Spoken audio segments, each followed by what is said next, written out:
A lot of times when we feel tight or tension or just off, there's this tendency to want to stretch. But stretching isn't always indicated. So there's sometimes that stretching may actually be a little bit counterproductive. So one of these instances is with a nerve entrapment in the arm.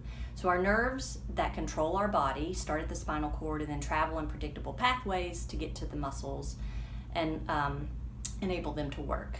So there's a couple nerves that there are predictable places where they can get what we call entrapped or bound down, kind of sticky, and they get irritated. And so in order to free those up, we don't necessarily want to stretch them because they're not extensible like muscles, but we do want to mobilize them to get them moving. So one of the ways, an example for one particular nerve that gets irritated is called the median nerve that runs from the neck down through the arm into the hand.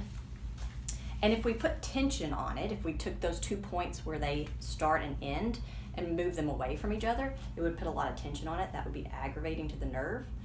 So instead we do something called gliding or flossing, where we move one end away while we move the other end closer. So for the median nerve, it would look like this.